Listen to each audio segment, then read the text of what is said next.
Hello friends, welcome to secret of சமையல்.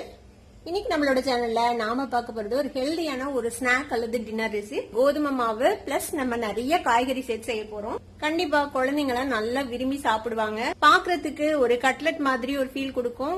வீடியோக்குள்ள போறதுக்கு முன்னாடி நீங்க என்னோட சேனலுக்கு இப்பதான் முதல் முறையா வரீங்கன்னா வீடியோ கீழே இருக்கிற சப்ஸ்கிரைப் பட்டனை மறக்காம பிரஸ் பண்ணிக்கோங்க. பக்கத்துல இருக்க நோட்டிபிகேஷன் பெல்லையும் மறக்காம கிளிக் பண்ணிக்கோங்க. அப்பதான் ஃபியூச்சர் நோட்டிபிகேஷன்ஸ் உங்களுக்கு உடனே வந்து சேரும். இப்போ நம்ம வீடியோக்குள்ள போலாம். இந்த சூப்பரான ஒரு ஹெல்தியான ஒரு ஸ்நாக் எப்படி செய்யலாம் அப்படின்னு பார்க்கலாம் வாங்க. ஒரு பேன் அடுப்புல வச்சிருக்கேன். இதுல வந்துட்டு ஒரு 2 டீஸ்பூன் அளவுக்கு எண்ணெய் விட்டுருக்கேன். இதுல ஒரு 2 பச்சை மிளகாவை இந்த மாதிரி ஃபைனா சாப் பண்ணி வச்சிருக்கேன். பச்சை மிளகாய் சேர்த்துக்கலாம்.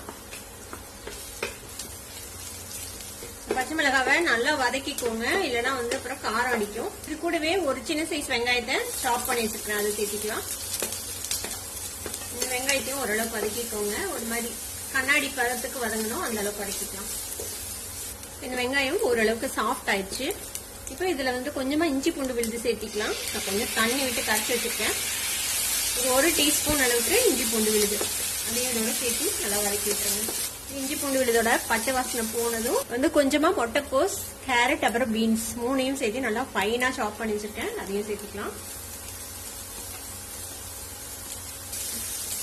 சரி, இதோட சேர்த்து வதக்கி விட்டுறலாம். நல்லா பொடி பொடியா நறுக்கி இருக்கிறதுனால சீக்கிரமே வதங்கிடுவது.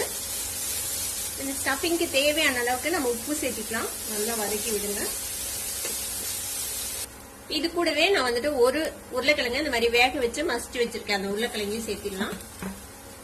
இது கூடவே ஒரு 1/4 டீஸ்பூன் மஞ்சள் பொடி, ஒரு டீஸ்பூன் மல்லித்தூள், கொஞ்சம் சில்லி பவுடர். நம்ம ஆல்ரெடி 2 பச்சை மிளகாய் சேர்த்திருக்கோம். ஒரு 1/2 டீஸ்பூன் கரம் மசாலா பொடி, கொஞ்சோண்டு சாட் மசாலா பவுடர், இது எல்லாத்தையும் சேர்த்திடலாம். கொஞ்சமா ரெட் சில்லி சாஸ் சேர்த்திக்கோங்க. ஒரு டீஸ்பூன் அளவுக்கு ரெட் சில்லி சாஸ் சேர்த்திருக்கேன். இது கூடவே கொஞ்சமா நறுக்குனா கொத்தமல்லி தழை, அதையும் சேர்த்துக்கலாம். இது எல்லாத்தையும் சேர்த்து நல்லா மிக்ஸ் பண்ணி விடுங்க.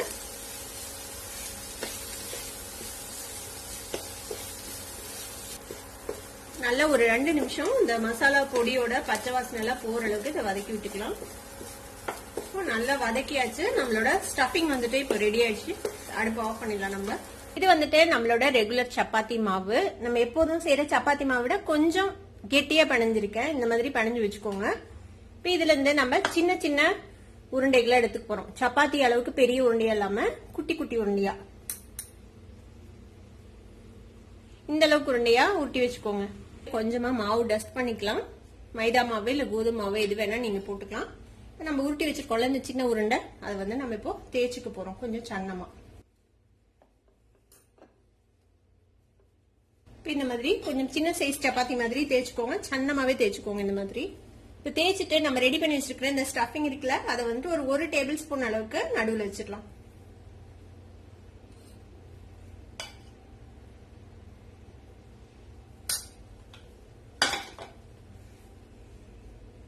இது மாதிரி ஸ்டஃபிங் வச்சுட்டு நம்ம ஸ்டஃப்டு சப்பாத்திக்கெல்லாம் மடிப்போம்ல, அந்த மாதிரி இதை வந்துட்டு க்ளோஸ் பண்ணிட வேண்டியதுதான். இந்த மாதிரி க்ளோஸ் பண்ணிட்டு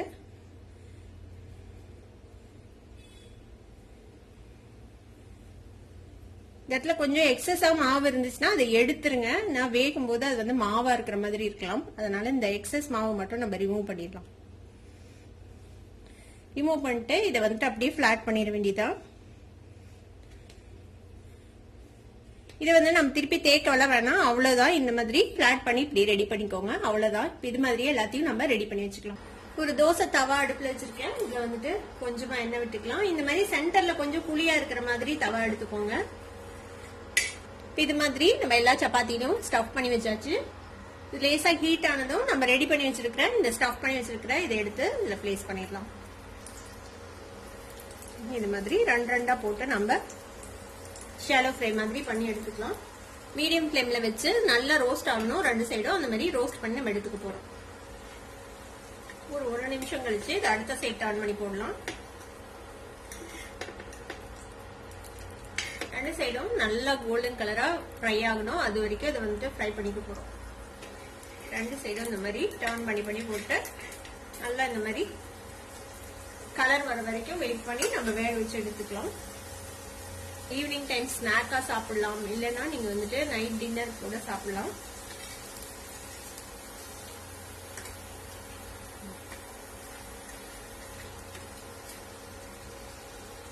பாருங்க ரெண்டு சைடுமே நல்லா கிறிஸ்பியா ஃப்ரை ஆயிடுச்சு. இந்த மாதிரி ரெண்டு சைடும் நல்லா வந்ததுக்கு அப்புறம் நம்ம எடுத்துட வேண்டியதுதான். இதை எடுத்து நம்ம ஒரு டிஷ்யூ பேப்பர்ல வச்சிடலாம். கோதுமை மாவு வச்சு நிறைய வெஜிடபிள்ஸ் போட்டு ஒரு ஸ்நாக் அல்லது டின்னர் ரெடி ஆயிடுச்சு. நம்மளோட ஹெல்தியான ஒரு ஸ்நாக் இப்ப ரெடி ஆயிடுச்சு. இதை வந்துட்டு நீங்க டொமேட்டோ சாஸ், கிரீன் சட்னி எது கூட வேணாலும் நீங்க சர்வ் பண்ணலாம். ரொம்பவே நல்லா இருக்கும். கண்டிப்பா ட்ரை பண்ணி பாருங்க. ட்ரை பண்ணி பார்த்துட்டு எப்படி இருந்தது அப்படின்னு கமெண்ட்ஸ்ல ஃபீட்பேக் கொடுங்க. இந்த வீடியோ உங்களுக்கு பிடிச்சிருந்தா சப்ஸ்கிரைப் பண்ணுங்க, பக்கத்துல இருக்க பெல் ஐகானை கிளிக் பண்ணுங்க. அப்பதான் என்னோட ஃபியூச்சர் நோட்டிபிகேஷன்ஸ் உங்களுக்கு உடனே வந்து சேரும். லைக் பண்ணுங்க, ஷேர் பண்ணுங்க. தேங்க்யூ ஃபார் வாட்சிங் this video viewers. Bye bye.